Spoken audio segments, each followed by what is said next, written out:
Mga kababayan, kamusta po? Si Kamanong po, inyong lingkod ay nagbabalik po muli. At magsama-sama po tayo magkomentuhan dito po sa Tambayang mga kabayan. Magumpisa na po tayo. Ito po mga kababayan, ibinalita po na si Saldico po ay naaresto na raw po mga kababayan. Saan po naaresto? Sa Czech Republic mga kababayan. Naaresto raw po si Saldico. Ito po ang plus report at komentuhan po natin mga kababayan. DZMM Radio Patrol Flash Report. Kunin po muna natin ang flash report na to mula kay Christian Yusores. Christian. Papaawel na huli na ang wanted na dating kongresista ng Ako Bicol Party List na si Zaldico. Ito ang inanunsyo ng Malacanang ngayong Huwebes ng gabi matapos lumabas ang balitang naaresto na si Zaldico. Ayon sa Malacanang, naaresto si Zaldico sa Prague sa may Czech Republic at ngayon ay sumasailalim na sa proper documentation. Sa ngayon ay hawak na ng kustodiyan ng Czech authorities si Zaldico ayon sa Malacanang. Sa ngayon ay patuloy na umanungan ikipag-coordinate ang pamahalaang Pilipinas sa Czech authorities para magkaroon ng arrangement para mapauwi na siya ng Pilipinas. Sa hiwalay naman na Facebook post, sinabi din ni Pangulong Ferdinand Marcos Jr. o kinumpirma rin din mismo ni Pangulong Marcos Jr. na naaresto na si Zaldico. Tiniyak naman ni Pangulong Marcos na maglalabas ng mga karagdagang impormasyon ang Malacanang sa mga susunod na oras o araw kaugnay ng pagkakaaresto ng wanted na si Zaldico. Si Zaldico ay naging wanted matapos sa masampahan ng reklamo kaugnay ng isang maanumalyang flood control project dito sa Pilipinas. Yan ang balitang kumpirma. Yan po mga kabayan, nahuli na raw po si Saldico dyan po sa Czech Republic mga kababayan. At magbabalita pa raw po ang Pangulo sa mga susunod na araw. Dahil alam naman po natin ang Pangulo nakita po natin, mag-iisang taon na po Malapit na po mag-isang taon ang korupsyon po ng maanumalyang flood control scandal na trilyon ang hinahanap at daan-daang bilyon mga kababayan ang pinagparti-partihan di umano nila.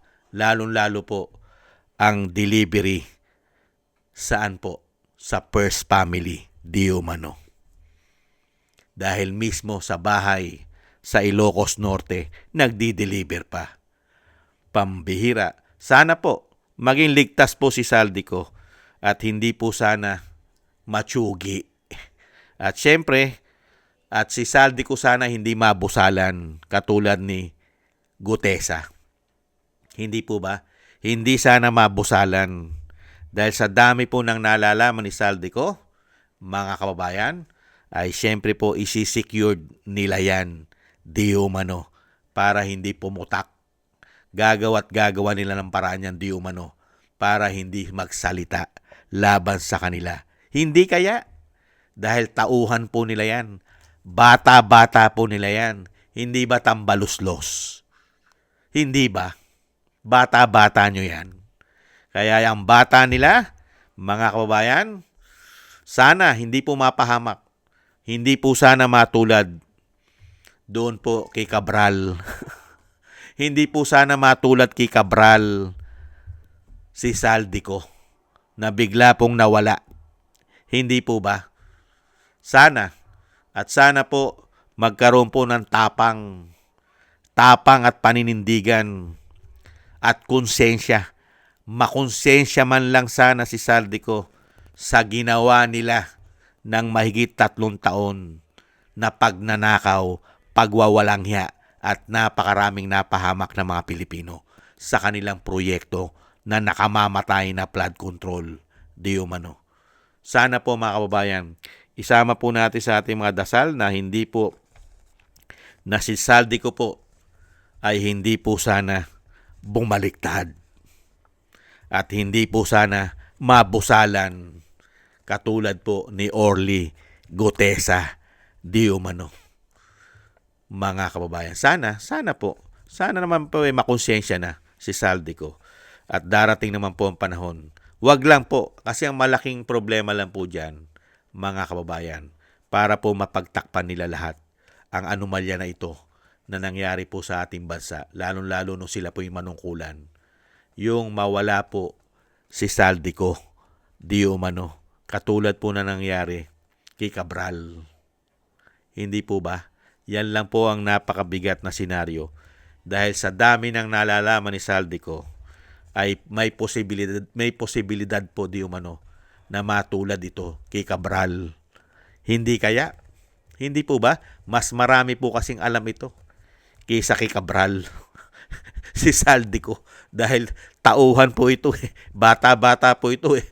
Hindi po ba? Halos kanang kamay po ito ni Tambaluslos. Di umano. Yan po mga kababayan, ang sinasabi nila na sana po makauwi sa ating bansa at magsabi po ng katotohanan si Saldico. Sana makonsensya naman siya dahil alam naman niya sa sarili niya na hindi rin siya ligtas. Kung hindi ka ligtas at hindi ka safe, di magsabi ka na ng totoo. Dahil ang taong bayan mismo ang tutulong sa iyo. At nahandyan naman po ang napakaraming magagaling na abogado ng Vice President na pwede ka rin tulungan. Magsabi ka lang ng totoo para sa taong bayan. Hindi po ba?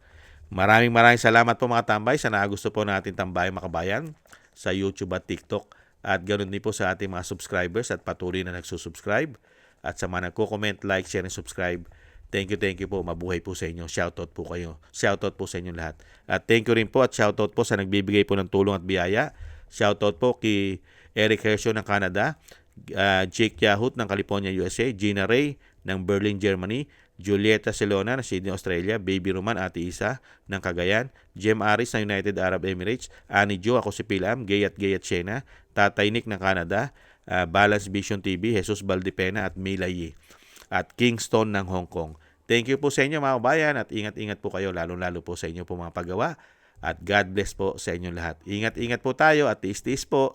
Tiis-tiis po muna tayo. Bye-bye!